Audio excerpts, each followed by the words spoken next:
All right. Thank you for coming back for yet another episode. Hey, all you crazy sci-fi and fantasy fans. It's time for your daily dose of shenanigans over here at the Blasters and Blades podcast.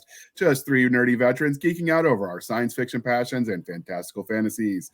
A place where magic is king, the sky is the limit, and space is the place. We are the podcast that puts the fun in dysfunction. So without further ado, first, a little housekeeping. I just want you to know Nick is not here, not because we fired him, I promise. Stabby wouldn't let us. He is actually in Florida doing some sort of border patrol boat driver stuff. Who knew they had boats? Go figure. And Doc is in the middle of a move, so it's just me today. But I have a really fun guest, so that should make this really easy. He'll try to stop me from sounding stupid. So with that being said, no pressure, Craig, but we have Craig Martelle. Could you please introduce yourself to our listeners and viewers? All right. I'm Craig Martelle, veteran. I retired from the Marine Corps a little over 20 years ago, for Pete's sake.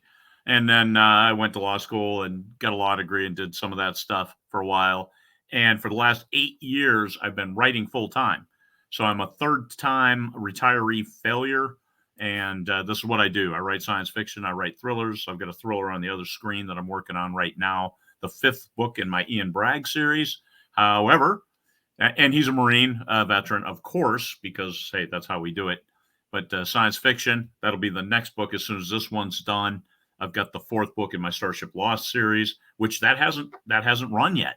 It doesn't publish the first book until October 9th, 10th, something like that. You Marines are funny types. We actually did some interview or some books where I've written Space Marines. In some universes, you leave the Marine, the M in Marine lowercase. Some they want it capitalized. I know Americans always want it capitalized. Not all foreign Marine Corps do. So to see the comment section go back and forth in some of these Space Marine books where everybody's like at each other's, no, my way is the right way, Marine. It's pretty amusing. So well, what's your take on it? If you don't capitalize Marine, you're probably small and insignificant and Army.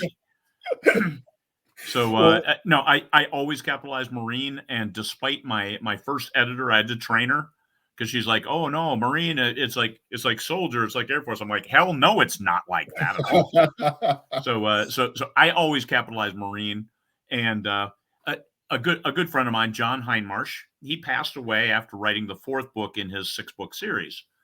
And I picked up, I told him when he was on his deathbed, I said, I'll write the last 2 books of your series. And then I started writing, I started researching to write the 5th book.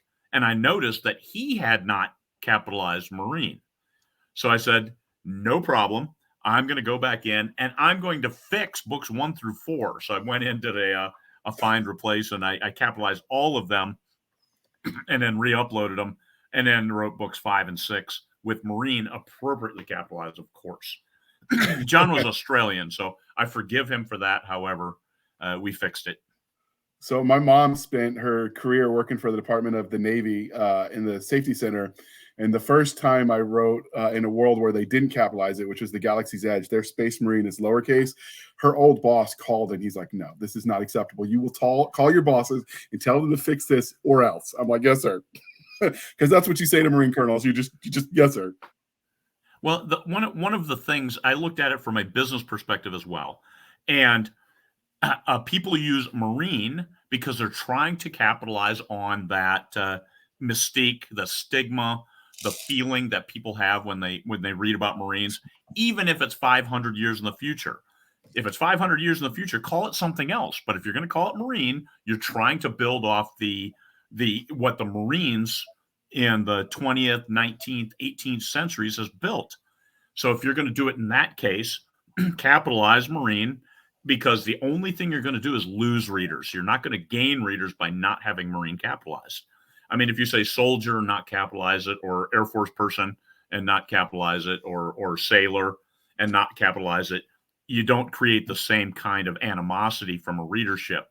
But if me, as a retired Marine, want readers who are Marines, whether they served 1 tour or retired, then absolutely I must capitalize Marine. And that's why I do it. It's a business sense as well as it's absolutely the right thing to do. But it's a business purpose, is that I see that I would only lose readers if I didn't. That makes sense. I know at least the reason I think a lot of people also use the Space Marines in the future, because the idea is when you're talking space, you've got ships and then soldiers or warriors coming off the ships to do the fighting. The Navy Marine Corps analog just makes so much sense. And then if you think about it like that, then it makes sense that like the Army would be planet side and the Air Force would be terrestrial required. Like it just kind of makes sense if you think about the jobs of each branch. Well, it makes it easier for the reader to internalize the visuals if you say Marine, because you're thinking, okay, a landing, whether an opposed or unopposed landing going ashore, like the Space Marines, which is what the mobile infantry was for Heinlein. But he avoided all of that by calling them the mobile infantry, the MI. The only thing that's going to be a wild card in everyone is how they're going to consider the Space Force going forward. Right now, they're just dweebs with pocket protectors and uniform, but I don't imagine Guardians. That was the worst decision they could have made. Yeah, it's like the Washington Commanders. Get the hell out of here. Most of the people Washington Football Club sounded great. Actually, it grew on me. Yeah, the people local hate it. I still see people flying the Redskins as their flags. Like nobody's flying the Commander stuff. Or the Guardians flag. Yeah. Or the Cleveland Guardians. They're no longer the Indians, I believe. Yeah. I believe so. I think the Space Force should have called people that were actually prior service in some branch that existed other than them, because their marketing people failed them horribly. Yeah, they did. But it was mostly Air Force people, so of course, I let the Marines. The Marines would have come up with something real, like, is your alien impregnated? Yeah, that's what we're here for. I mean, Marines have a certain reputation that's probably not good in that regard, but Marines as guardians, I'm not a fan. I was not either. In the uniform, I mean, it's some very Battlestar Galactica vibes, but it just, I don't know, it just looks like they were trying too hard. So the next part of the introduction, dear listeners, how we found them. So I actually met Craig through the 20 Books to 50K, which is an indie author group. And then we met in person in 2018 at the Vegas conference, and I've stayed in touch with them since then. I really admire how much you put yourself out there to help other new authors. In fact, you have a whole podcast on YouTube where you like give 5-minute advice for people on the go. And you definitely believe in paying it forward, which I think, I try to do that too. So I really appreciate that you do that. Oh, you bet. Yeah. And that's one thing, as a lawyer, we had a certain amount of pro bono work. We were expected to do 10%. And once I started writing, I saw a lot of people needed help. And one of the most important things was I needed help when I first published, because I had no idea. I had no idea where to go for any kind of information. And it just worked that I published about the same time as Michael Handley published. And all of a sudden he said, hey, K-boards is toxic. I'm going to start my own group, and I don't care if anybody comes or not, but this is where I'm going to talk about, here's what I'm doing right. Here's what I tried and it didn't work. Here's what I tried and did work. And so I followed him over. I was one of the first 50 people over to the new group. And about a year later, I took over running the group for Michael, just to keep it going forward. And now we're at 72,000 members. I mean, we run the biggest shows on the planet for indie. We have a lot of traditionally published authors as well. Just giving back makes sense. During the pandemic, people were struggling and suffering. So we ran a 1-hour podcast every single day until I got like a $2,200 internet bill, because I don't have fiber or anything. Now I have Starlink and it works great. But so I called that, I canceled that hour a day interview and then went with a 5-minute focus, just 5 minutes, because they didn't have an hour all the time. Right away they did, because everything was in a state of flux. But then about July or August of 2020, we changed it to the 5-minute focus, just to get 5 minutes of people's attention, hit one topic, hit it concisely, and then move on. And it worked really, really well. And I think I did episode 718 today or something like that. Nice. So if you wondered about his Wi-Fi bill, he'll have you believe he actually lives in Alaska. But I suspect that the rumors about him living on the dark side of the moon might be true. I'm just saying. The moon is artificial, and aliens live inside of it, and they've lost They've been there long enough that they no longer understand that they are inside of a planetoid object. So that's how it is. That's my attitude. And this is why so many alien spacecraft crash on Earth. You think, how could they fly 11 billion miles and then they're just going to crash when they get here?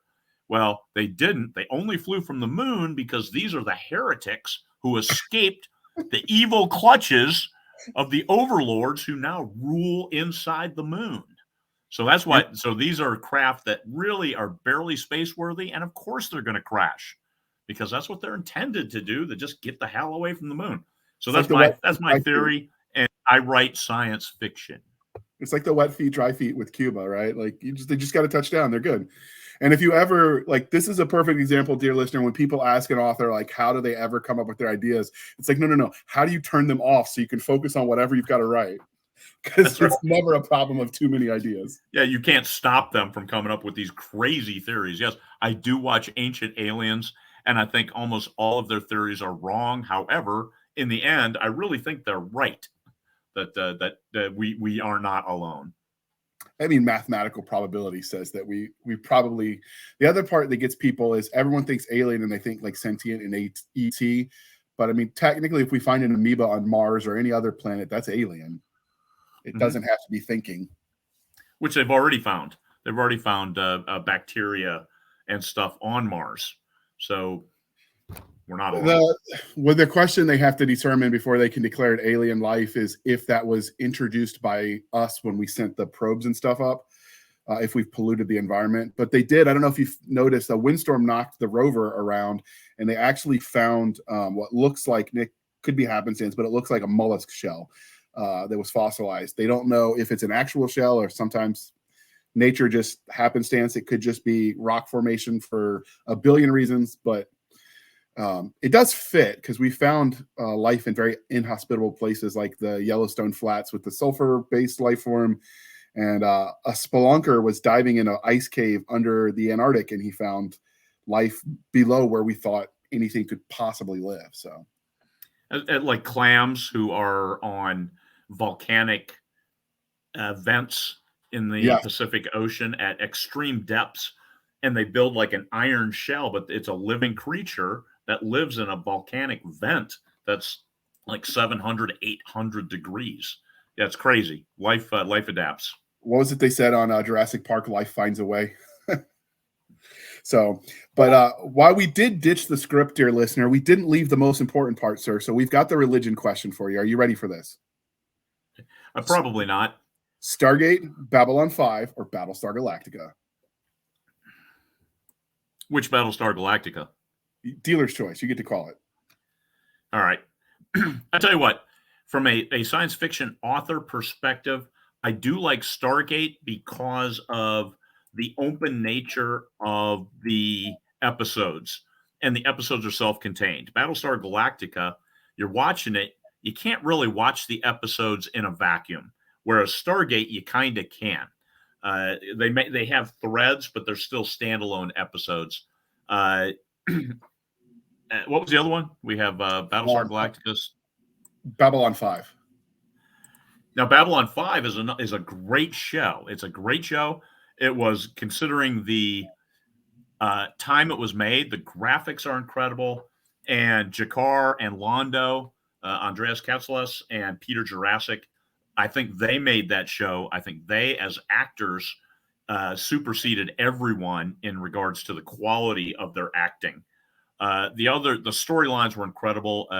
J. Michael Straczynski, the one who the showrunner as well as the author, he wrote the episodes. It's just a genius storyteller. So they both have their place, but rewatchability, I think Stargate has. I just prefer Stargate for rewatchability. Babylon 5, I've rewatched that maybe 3 times, and I've probably rewatched all of Stargate. 220 episodes plus Atlantis. I love Atlantis. Stargate Universe was okay, but it just stopped in the middle, and I didn't like the main character. He's kind of a jagoff. But Stargate Atlantis, especially when Jason Momoa came on, loved that one. Even though they were chasing their tails with the wraiths and doing all kinds of crazy stuff. Still, I give the nod to Stargate. Babylon 5 is right up there. Battlestar Galactica, you just kind of got to watch all 5 seasons, and it looked like, hey, the show's getting canceled. We got to do something. Oh, the show's renewed. We're going to do something. It just seems like a little herky-jerky on the writing for that, for the overall storyline. So what did you think of Stargate Universe? I love the premise. And actually, the premise, if you read my Battleship Leviathan series, the premise of a smart ship makes a whole lot of sense to me. And a smart ship that's really, really big. So that's Battleship Leviathan. And that series is my best-selling series by far. I'm closing in on 4,000 reviews for the first book. So overall, pretty cool. And actually, I like it, too. It's one of the series that I think I wrote the best. So you have so many books, it's hard to keep track. I haven't read that series, but I've read a lot of your work. I'll have to check that out. Is that an audiobook? It is. It is an audiobook. Okay, and that was through Tantor. And the book 1 got an Audible deal of the day and rocketed all the way up to number 5 overall in the whole Amazon store for audio, ebook, paperback, all of it got number 5 overall in the whole store. So moved a lot of copies of that. I'll have to check it out and do some reviews for it, because I've been writing my book reviews for Upstream Reviews. As I was writing them anyway, writing for them versus my blog, I actually get people reading them. So it's kind of nice to have feedback. That's cool. That's cool. So if you like the concept of like the living ship, were you a fan of the Andromeda? Because, I mean, it was sentient AI, but it was still sort of alive. Yeah. Andromeda, I have watched a few episodes of it, and I just couldn't get into it. Same thing with Farscape. Okay. I watched the first 3 seasons. I've got the complete. Our internet sucks so bad, but so I bought a lot of DVDs, and I have the complete series on DVD, and I'm still fighting my way to get through it. So Stargate, Farscape, I only made it so far. Okay. And because we are polytheistic, sir, Dragon Slayer, Conan the Barbarian, or Mad Max for the fantasy side of the house? Oh, geez, I wouldn't consider Mad Max fantasy. That's post-apoc, which is pure sci-fi, man. Teotihuacan, the end of the world as we know it. And I would give the nod to Conan because when I was growing up, I was an overachiever. I was really smart as a little kid. And my brother's 8 years older than me, and he had a big sci-fi library. My sisters had a big sci-fi library, but it was all Avon romance. So, or Harlequin romance. And my brother's sci-fi series, he had all of the original Conan the Barbarian books, Robert E. Howard, Eldest Brade de Camp, and Lynn Carter. And now when I look at it as an author, you can really tell the difference between the Eldest Brade de Camp and the Lynn Carter versions compared to the original Robert E. Howard stuff. And I loved it. And from a movie perspective, Arnie's version, just because Basil Polidorus doing the soundtrack was exceptional. And of course, James Earl Jones, how can you miss? So that version, I think, was the version and will never be topped. James Earl Jones has got that voice that is always, I think, going to be iconic. Yep. The fates, the gods, whatever you believe in, gifted him when they gave him that voice. So, and we have, much like we call it our Scrabble rule, like with Scrabble, you have to agree on what dictionary you're going to use, so there's consistency. So we have a movie review website, and we use their classification system, and they called Mad Max fantasy, so I kind of went with it. I think post-apoc could almost be a either or. Like you could have post-apoc fantasy. I mean, Hunger Games, is that fantasy or is that science fiction? I mean, where do you want to put it? And even the Chronicles of Shannara, which on its surface looked totally fantasy, was a post-apoc world, because you can see the remnants of like ships that where once oceans had been as they moved, that sort of thing. So that's the fun of post-apoc, though. It's a little bit of everything. You write some post-apoc too, don't you? I seem to remember you wrote something about the Alaska something. I've got like 29 post-apocalyptic books. So yes, I write it. I like it. It sells well for me. My End Times Alaska, that was an all-world bestseller back in August, and that is with a traditional publishing house. So I have that makes me a hybrid author, in that I have books both with traditional houses as well as with myself publishing, self-published. So what is it about the post-apoc that speaks to you? And then we'll get to the topic we brought you here for. One of the main things is, are you surviving or are you just existing?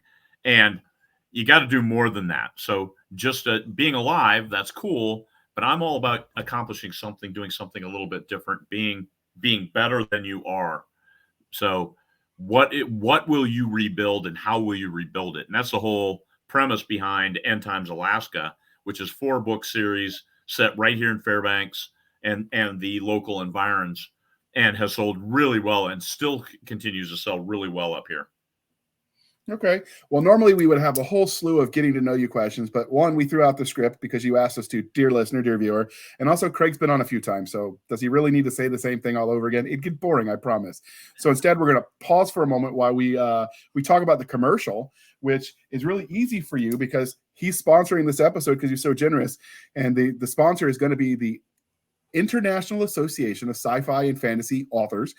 And you would think this is an author group, but they have plenty that's out there for the readers, including giveaways all the time. There's a newsletter so you can find out about cool new authors that you might not have heard of. And again, the newsletter gives you sales as well that you wouldn't necessarily get just by browsing Amazon. They might not tell you because their notification system is sometimes less than perfect. I've been told about sales that I got the email after the sale ended, which is always frustrating. It's like, no, so close. So, but with that being said, can you tell us a little bit about the IASFA?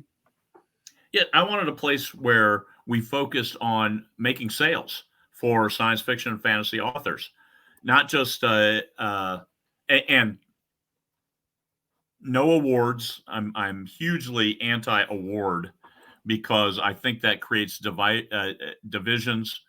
And also pits authors against each other. It becomes a popularity contest. And once it becomes worth winning, then it reduces in value because people will do anything weird to get it. And if they don't get it, now people become weird again. There's one measure that shows your level of success, and that is how much money are you making as an author. And I'll stay true to that because it's a sound benchmark to compare yourself against yourself as opposed to others. Hey, somebody made $1 million. I need to make $1 million. No, I mean, what's right for you? How much are you willing to spend? How much are you going to make? How can you improve your margins? All the kind of business as well as what kind of marketing. So IASFA, I don't charge anybody for it. I pay for the website and everything for it at present. We may charge dues eventually, but I'm not a fan of that either. Especially as long as we can keep making people be more successful. And as we run one promotion a month with a themed promotion. This month, August is fantasy short stories. So that gets a short story into readers' hands. We have a readership of, I think, 8,000 to 10,000 that we maintain on our list. And I pump ads constantly trying to bolster that. We run various promotions through all the authors in iasfa.org in order to build that list and keep that list energized. And we'll pump out our monthly promotion to the readership.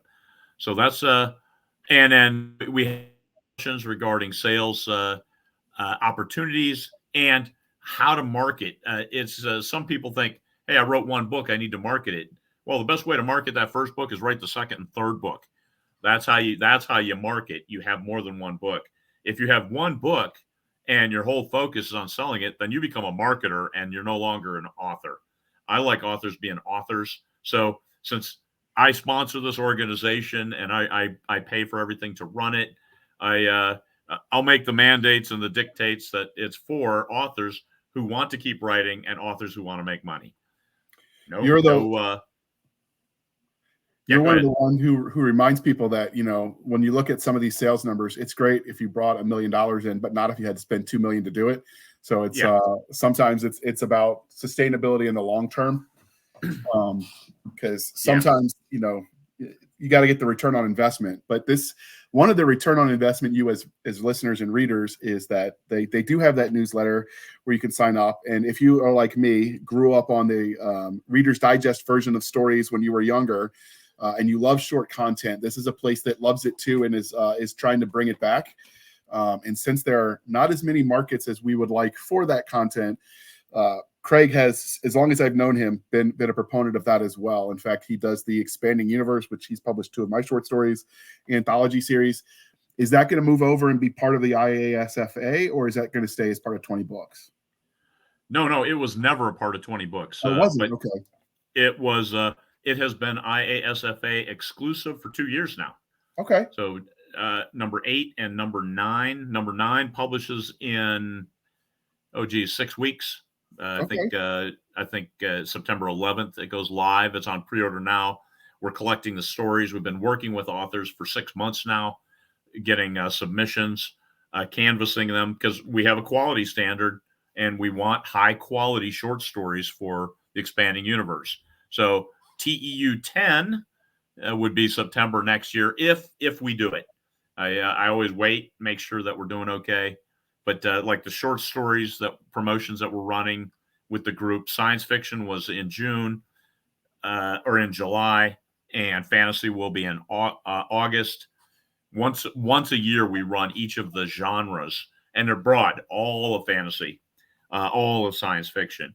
And then we'll have lit RPG, we'll have post-apoc, we'll have space opera, we'll have military sci-fi, and all kinds of varieties of promotions throughout the year. You can check the website. It'll give you the list of what's up when.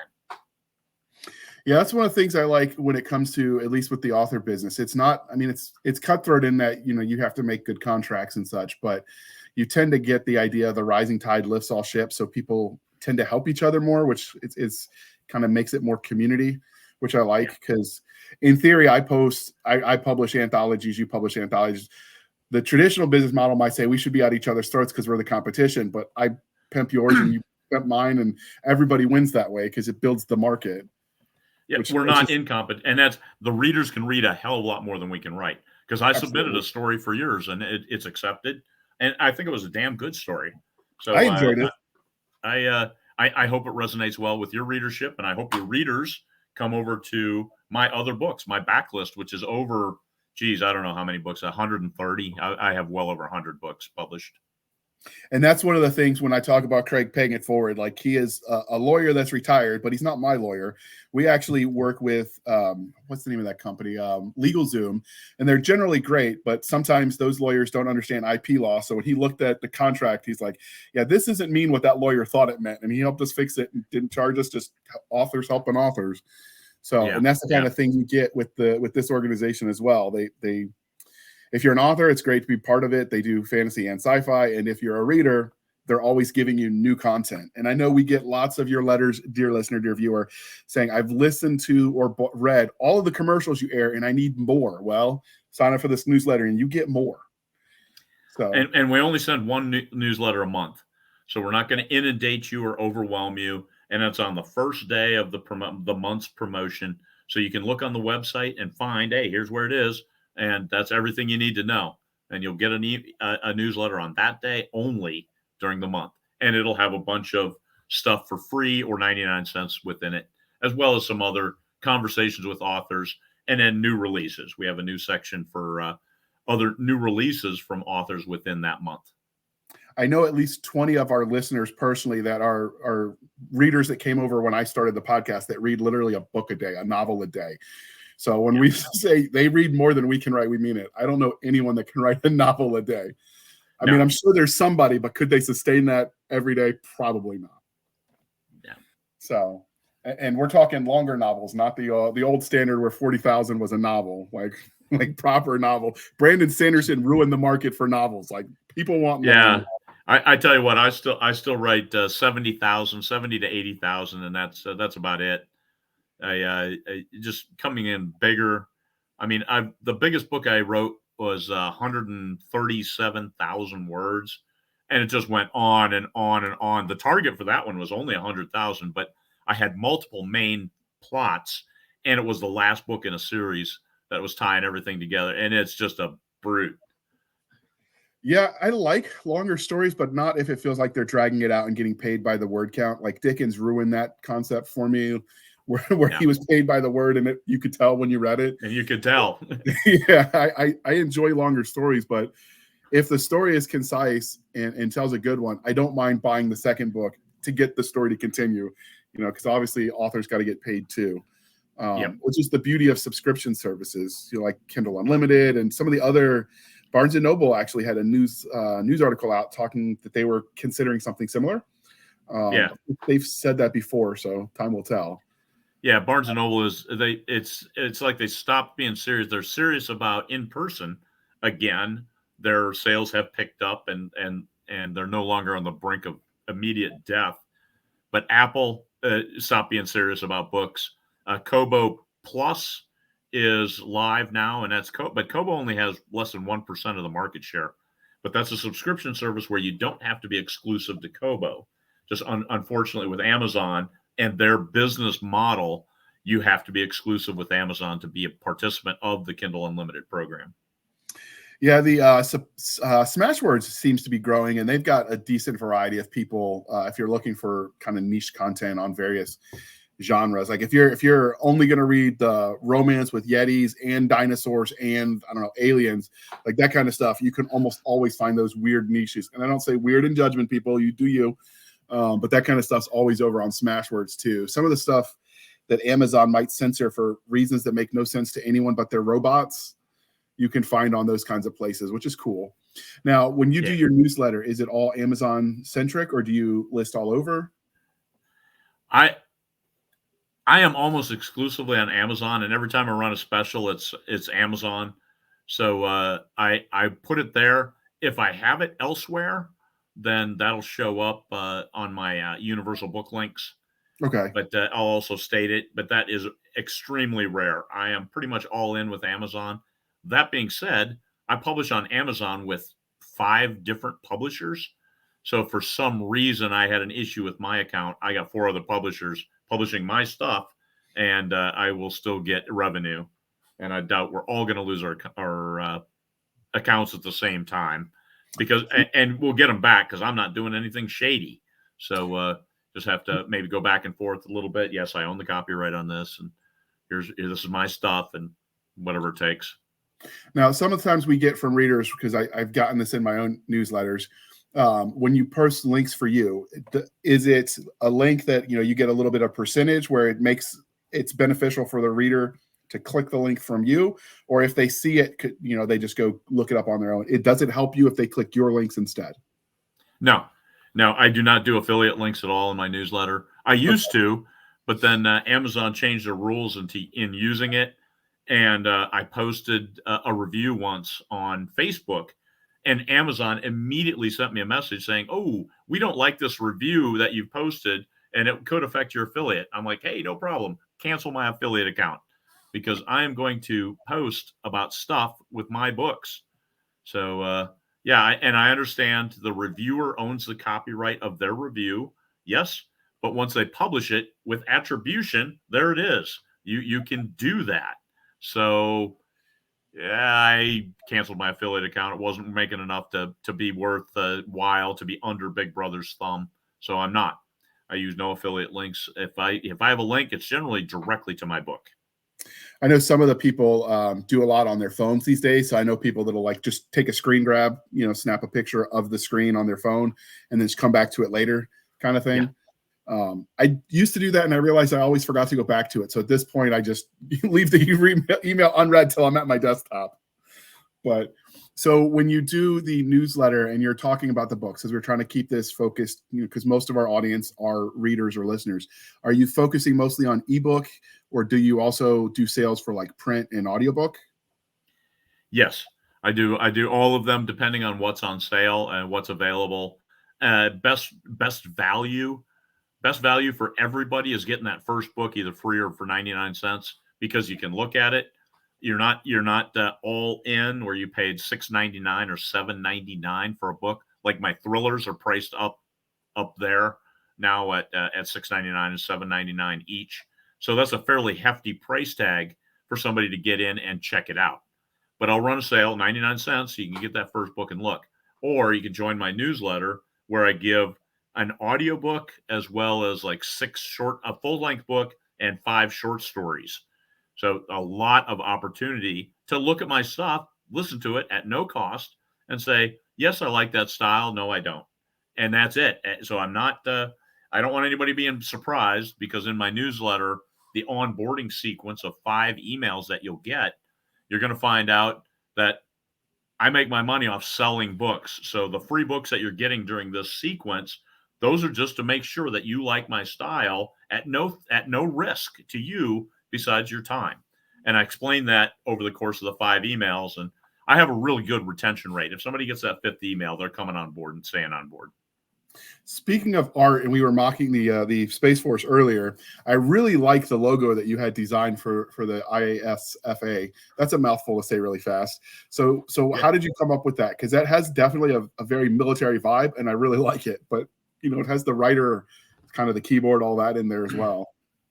I talked with a graphic art genius, and he is actually the guy who runs all of the Games Workshop games, Warhammer 40K, in the United States for Games Workshop. He's their guy here, and he was doing graphics. So I think I might be his only customer for covers because he doesn't have time anymore, and Right. I'll get him way ahead of time. But I talked with him a couple times. I said, "Here's the whole concept. Here's what I'd like." That disappearing into the distance kind of perspective. And he's like, "Oh, hey, I can put a keyboard here. Let's put a sun because star systems." And then he added the stars and the pen and quill. I'm like, "That's cool." And so, yeah, that was the genius of Ryan Schwartz, and a short couple conversations, and there we have it. It definitely gives me Last Starfighter vibes, and I really like that because that was one of my favorite movies growing up. Oh, who doesn't love The Last Starfighter? We're completely surrounded. Exactly. We've got them right where we want them. That's the attitude. The best part of that is they gave you a satisfying conclusion, but if they ever wanted to come back, they still could. They just would take it years in the future. Like, oh no, it fell again, or something. So it's kind of like the perfect storm on how to do a movie where you give a conclusion, but you still leave room to come back. Like Firefly, for instance, you couldn't come back with those characters because some of them aren't alive, some of them didn't age. Whereas with this franchise, there's plenty of room for them to take the story forward, no matter what. You bet. And pick another starfighter. Yes, exactly, because they had a selection process and it worked. So no, I love the concept. I loved how they did it, and I think that was a great movie as well. Okay, so at a certain point in time, do you expect you might start doing, if you get enough growth on the newsletter side where people like, we want more, or are you going to definitely keep it to 1 a month? We might go more. I would love to run multiple promos. And one thing we found is science fiction romance. We lost so many subscribers when we ran a sci-fi romance promo. So it's kind of like, we can't do sci-fi romance, even though we're a sci-fi organization. It would be cool if we had a unique sci-fi romance newsletter. So we could publish that, because sci-fi romance at the heart of it is science fiction. And romance authors have a tendency to know how to write well because the competition is so fierce in the romance market. And I am not going to ever bash romance. Don't ever think that. If you think that, you're wrong. It's one of those things, because romance is 70% of the book market. So think about that. If they're competing in that marketplace and doing well, then they know how to tell a story. So we should read a little more sci-fi romance. And one of my thrillers, one I'm working on right now, is romantic suspense. I market it under that category as well because it has that romance factor. But oh, by the way, it's a thriller. So that's the one genre that we're still working with. But I would love to do an every other week newsletter with different genres, like fantasy in one and sci-fi in the other, because we don't get a lot of crossover. They can be almost unique in what they like. And 2 a month, I don't think is obtuse. But if we grow it enough and get enough authors, right now we're at about 800 author members. If we get a couple thousand and a good variety of engaged authors, then yes, we will grow it. We will take it where it needs to go to satisfy the readers' needs, connect the authors to the readers, and hopefully bring in more revenue for the authors without having an increase in their costs. Because I want to see them be successful. That's my measure of success, is seeing all these other authors increase their sales, improve their margins, and keep writing. And just full disclosure, I actually am a member as well. But I think this organization, I mean, yes, it's designed to help authors help each other. But I think as a reader, as a listener of audiobooks, like, they have so many good sales that, you know, if you're looking for places that are going to give you quality as opposed to just whoever pays the fee, because I don't think authors pay. I mean, I've been in a couple and I don't remember ever having to pay, although I don't handle my back end like that. But he does you think you read the first 5%, and if you don't like it, you say no? Or is it shorter now? I don't know where your line is. What do you mean? When you put a book in there, I know you do quality checks. Obviously, if someone's normally good, but for new authors, I think you told me once you read the first couple pages and that was it. If it wasn't good, I actually do not. We don't do quality checks on them. We leave that up to the readers. And if the readers aren't buying a book, then it's probably you, as opposed to, hey, I don't know how to market. Hey, we're marketing it for you, and here it is. We're putting it on a slate with a bunch of other books in the exact same genre. And if yours isn't, people aren't picking yours up, something's wrong with it. It starts with the cover, then the blurb, and then the book. So if nobody goes to your book too, it's you. And that's a hard message that people have a hard time. Well, no, it's just the marketing. No. It's probably you. What are you doing to make sure you're writing a story that readers want to read and readers want to keep reading about those characters? So are you writing a compelling story? Yeah, I know you do the first 500 words with the anthologies. Maybe I was just mixing the two up, but I know you generally push quality as one of the things, because like people are, traditional publishing is the way to go, and if you're indie, it must mean you're bad. And so you've worked really hard to sort of counter that old stereotype. So I know you push quality. The expanding universe, I read the first 500 on every story, and is it compelling or not? Is it written well? Does it flow? And then if it does, and I want to read more, then it goes back to you. Hey, write the rest of the story. And when I get the rest of the story ready for publication, that's when I run it through my readers. I have a small group of readers only, none of them write, to evaluate the story from a reader perspective. Is it good enough to maintain the quality? And they've done this for almost every TEU, the anthology that I've put out. So it's the same group of these good stories, and the stories are getting better and better, which is great. So that one has a quality thing, and it needs to stay that way. So there we are. Some of the stories in those anthologies have won awards. I know Yudha Vjertny, and I'm sorry, Yudha, if I butchered your name, but I know he had a story in one of yours that went on to win an award locally for him in Sri Lanka. So some of those stories are when we say they're good, he's not just blowing smoke, right? Oh, we've had a couple Nebula finalists out of the expanding universe as well. Great writers writing great stories. So we try to maintain the quality, and that's some stories really stand apart for being compelling and gripping, and we try to get those up. Since then, we don't submit anything to the Nebulas anymore because they pissed me off. So IASFA, we don't have any awards. Your award is people want to read more of your work. So I tell people, you got to keep writing. If you have one book, it's really not your marketing. Your marketing could be exceptional, because there's some people with one book and they've sold, hey, I've only sold 1,000 copies. Hell, you know how long it took me to sell 1,000 copies of my first book? And I just went over 1 million sales. And no, you don't want to compare yourself to me, because I work harder and not smarter. But 1,000 copy your first book, you're a superhero. You're a god among men. So just accept where you are and write that next book. Because if you can sell 1,000 copies of one book and that's all you have, then your next book is going to be lights out, going to do great. Yeah, sometimes the quality. Sometimes the lessons you learn in publishing are the hard way, or the ones that stick the most. Like I know I published my first series with Tim Taylor when he was running his own small press, who's a sci-fi writer from Britain. And he said, because, combat veteran, writes for therapy, 99-cent first book, everyone was like, oh, okay, sure, we'll buy it. And then because nobody actually read it, they just hit the buy and left it, went on. So yeah, great, 10,000 sales. But if only 1,000 of them read it, that means only 1,000 are buying book 2. And so you learn sometimes, just giving it away isn't good enough, because that doesn't mean they're going to read it. And that's the trick, get them to read it. And that's where maintaining a conversation with the readership, like the IASFA newsletter, what's that conversation look like? Hey, what'd you think of that story? What was your favorite character? And if you can get them on your personal newsletter list, then that makes it even better, because now you're having a conversation with the readership. And what didn't you like?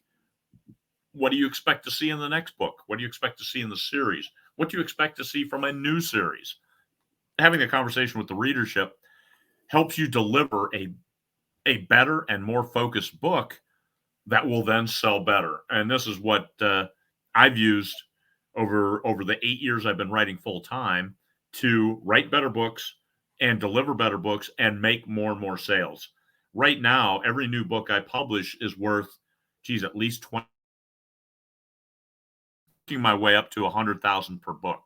So if I publish a new book, this is about what I'm going to make from it. Nice. So speaking of conversation, dear listener, dear reader, dear viewers, the new feature on Spotify that lets us have these conversations, if you're listening on the audio platform, there will be a few questions attached to this episode. If you have questions as part of that for Craig about this organization or anything else he's writing, you could put it in the comments and I can make sure he sees all of that. He's pretty good. If you leave comments on any of the other platforms, YouTube, BitChute, Rumble, when those come in, this happened in the last interview, we just send him, hey, there's a question for you, and he'll hop on and answer you. So he's pretty good at communicating with you, dear listener, dear viewer. And Spotify, talking about Vegas, man, we've got everybody in Vegas this year. We've got Dreamscape, we've got Tantor, we've got Podium, we've got ACX, we've got Spotify. So, and Find Away Voices, which then became Spotify. So many great opportunities. If you're an author, you got to get there. And if you're a reader and you love science fiction, come on Friday, November 10th to Horseshoe, which is formerly Bolly's, right across the street from Bellagio on the Strip. Come on and meet your favorite author. We've got David Weber will be there, Kevin J. Anderson, Larry Correa, me, which of course that's all you need. Then we'll have CKP, Chris Kennedy Publishing will be there. All kinds of science fiction authors you can't miss. But 10 November, the Marine Corps birthday, come on down and meet some sci-fi authors, get a signature or 3 and enjoy yourself. So Bain should be there in force. They're having a number of people, Kevin Eikenberry, Robert Hampson. He just published a book with Bain. I'm published with Bain as well in a Larry Correa anthology. I think Casey Azell will be there. We have a very robust group because it's me. I run the show. So, of course, I know and invite all my friends. Come on down. Please come and enjoy the show. Let's talk about self-publishing, how we can improve our profit margins, how we can improve our sales, how we can better relate to the reader, because about 1/3 of our presentation, we've got 170 presentations over 3 days in Vegas, Tuesday to Thursday for the authors. And 1/3 of them are craft, how to write better books.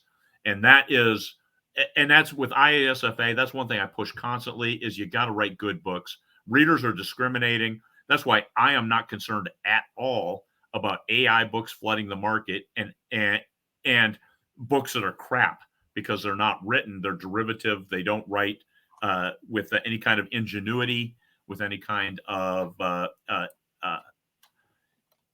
unique flavor, unique voice.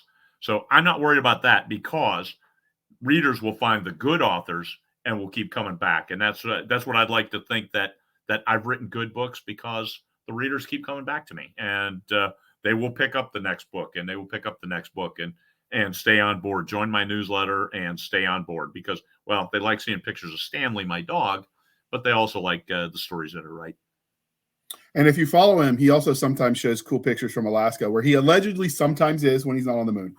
Speaking of allegedly sometimes, that's a horrible segue. I'll do better, people. I know you've got a heart out, but what are you working on right now? Because we're going to air this pretty quickly after the interview, so you can get people excited for your next thing. Geez, the next Judge, Jury, and Executioner, that's Judge, Jury, and Executioner number 19, called Torch the Sky, comes out August 29th. That'll be my next release. The one after that is The Expanding Universe 9, an anthology collection of short stories. And then in October, the first book in a 9-book series called Starship Lost publishes. And the first 3 books are written, edited, proofread, in the can, and getting turned into audiobooks right now, as well as print books. And that starts in October. Also have a book that I'm working on that's real close to being finished called The Veracity of Failure. It's humanity's race to Mars. So it's a near future techno thriller that I hope you enjoy. It's a standalone. There's only 1 book in that series. And that one will probably publish October, November. And what I'm working on right now is my Ian Bragg 5 thriller. It's been 2 years for that series because I had to put something on hold when I picked up the 2 books that I wrote for John Hindmarsh. But those are done now, and I'm on just my stuff. And then November, what do we've got? Starship Lost 2. We've got Glory 3, which Glory is a series we published each year, and that is a military sci-fi. And why am I publishing all these books at the end of the year? Because Amazon, I'm almost exclusive to Amazon, and that is the highest payout rates and the best engagement. So that's when I front load. I've published like 2 books this year so far, but I've stockpiled. I have a bunch of other stuff sitting here ready to go as soon as the Kindle Unlimited pay rates come up, and they will starting in September. October, November, December are traditionally the highest payout months. So let's publish then. Let's make sure we maximize our revenue because it's a business.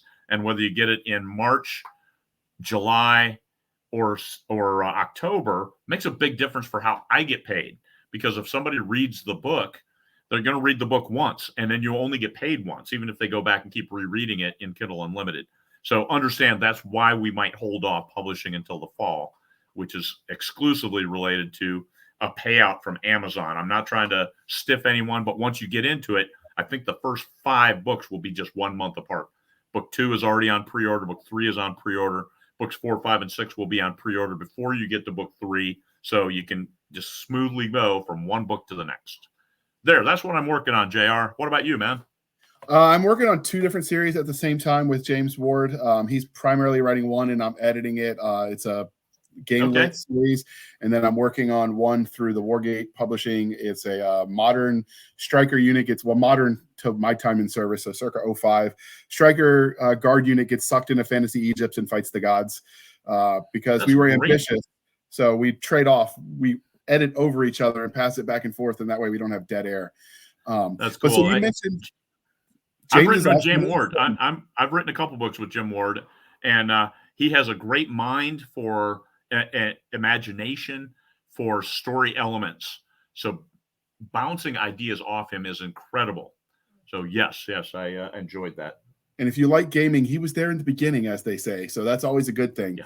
So before we get your contact so people can find you, and that way if you get cut off or you have to bounce, I can wrap up the end part. But if Elon Musk hires you and says, Craig Martelle, I want you to put on your new uniform as a Space Force colonel and be the overlord of Mars, do you take the job? Actually, no. I am so broken. I can't breathe. I got a bad heart. So no, I'm not leaving Earth unless I get a new set of lungs and a new heart, and I'm not holding out for that. And I don't want to take it from somebody who needs it more than I do. So no, I don't take it. But you can find me on craigmartelle.com, CraigMartelle.com. Everything I've done is on that website. Absolutely. And so this is the part of the interview where we remind you that your thoughts matter. So please be kind and speak your mind on the reviewing platforms. Your reviews help the right readers find the right books. And keep in mind when you're writing these reviews, especially someone like him who's got thousands, you're actually not talking to the authors, although some of them read them. You're talking to other readers and pimping what you love. And if you pimp it well enough that it makes enough money, the author says, readers must really like this. Let me write more. So that is what you're doing. You're helping sell the book so you can get more of the books you like. And if you don't like it, You don't have to, but it's very nice if you're going to give it a bad review to say why you didn't like it, because sometimes that can sell reviews as well. I got one review that said, "This is like a 12-year-old with ADHD wrote gun porn." And I'm like, please let me use that on ad copy, because that's genius. So, I mean, just share your thoughts. It really does matter. You can find us on Linktree. It's at linktr.ee/Blasters and Blades podcast. Again, Linktree/Blasters and Blades podcast, where we link to our BitChute, our Rumble, and all the things, because YouTube does not like us linking to their competition. We also have a Twitter at twitter.com/SF_fantasy_show. Again, Sierra Foxtrot _fantasy_show. We have an email at blastersandbladespodcast@gmail.com. Again, blastersandbladespodcast@gmail.com.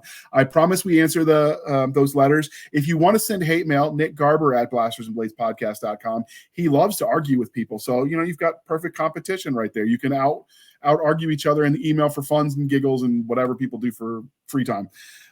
We have a Facebook page. We don't have a dedicated URL. That is in the works, but if you look on Facebook for Blasters and Blades Facebook page, the link is there instead of the gobbledygook I would have to give you otherwise. Speaking of, we have a website at anchor.fm/blasters and blades. Again, anchor.fm/blasters-and-blades.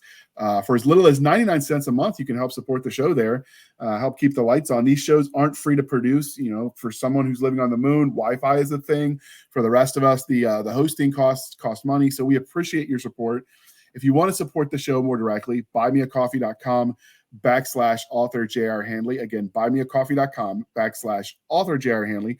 Be sure to put in the comment section that it is for the podcast. And I promise I will keep my co-hosts, Doc Cisca and Nick Garber, duly caffeinated. They will drink until their liver explodes. And speaking of support, Craig was modest and he didn't mention it, and it's not on his website yet, but he does have a Patreon that you can support him, get early access to things, and that will be linked in the show notes as well. He's mocks me all the time and gives me advice about pimping myself, so I'm going to return the favor and remind him he should tell you about it, but it just started this week, so he gets a pass this time. But with that being said, thank you for spending some of your precious time with us. For the absentee Nick Garber and Doc Cisca, I am J.R. Handley, and this was the Blasters and Blades podcast. We'll be back next week at the same time, where we'll indulge our love of nerd culture, cheesy jokes, and all things that go boom. And yes, that person that sent the comment, I know I speak fast. Get over it. It's just me. You can listen to it in slow-mo if you need to. Hey, thanks, JR. You guys have a great day, and thank everybody for listening. All right, and we're out.